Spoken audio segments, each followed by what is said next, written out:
You ever say something without even thinking about where it came from? A phrase, an idiom, a little snippet of language that just pops out of your mouth without a second thought? I do it all the time. It's almost like these sayings are pre-programmed into our brains. Phrases like "saved by the bell," "bite the bullet," or "kick the bucket" just roll off my tongue. They're so ingrained in our daily speech.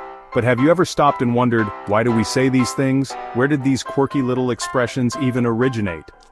Well, buckle up, because I'm about to take you on a whirlwind tour through the weird and wonderful history of some of our favorite sayings. We're going to dive deep into the past and unearth the surprising stories behind these common phrases. Let's start with "Saved by the Bell." Sounds like something straight out of a 90s sitcom, right? Maybe Zach Morris is involved somehow. But this phrase actually has nothing to do with high school drama.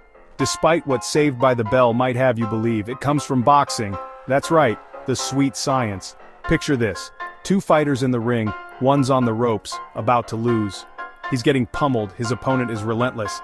Then suddenly, ding ding, the bell rings, signaling the end of the round. A welcome sound for the weary fighter. The struggling fighter gets a break, literally saved by the bell.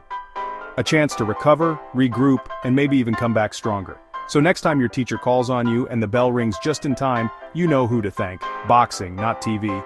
It's a little piece of pugilistic history sneaking into your classroom. Now let's bite the bullet. This one's a bit tougher to swallow, so to speak. This one's a bit grim. We're heading into some potentially painful territory. Back in the day, when anesthesia wasn't really a thing, soldiers sometimes had to undergo surgery on the battlefield.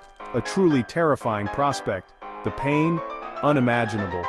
I can't even begin to fathom the agony they must have endured. So what did they do? How did they cope with such intense suffering? They'd bite down, sometimes literally on a bullet, to keep from screaming or biting their tongue. A desperate measure to maintain some semblance of control. So when you bite the bullet, you're facing something tough head-on, just like those soldiers. You're steeling yourself, bracing for impact, and pushing through the pain. Alright, moving on to kick the bucket. Let's hope we're not kicking it anytime soon. This is another one with a pretty dark backstory. Are you sensing a theme here? Apparently our everyday sayings have some rather morbid origins. There's a debate here, but one theory dates back to Old England, where animals were slaughtered for food, a rather unpleasant but necessary part of life back then. The animal would be hung from a wooden beam called a bucket, not the pail you'd use for water, a sturdy piece of wood designed to hold a heavy load. When the animal died, it'd sometimes kick the beam, the bucket, a final involuntary spasm of life. Over time, kick the bucket became a polite way to talk about dying.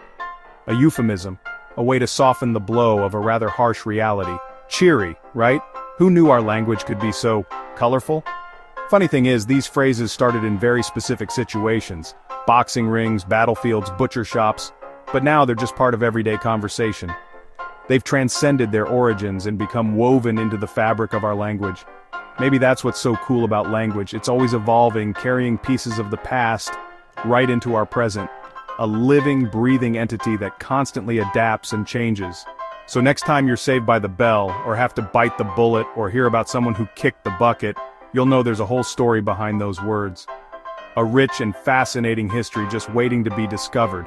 Language is wild, isn't it? Full of surprises and hidden depths. If you like this trip down phrase memory lane, hit that subscribe button for more.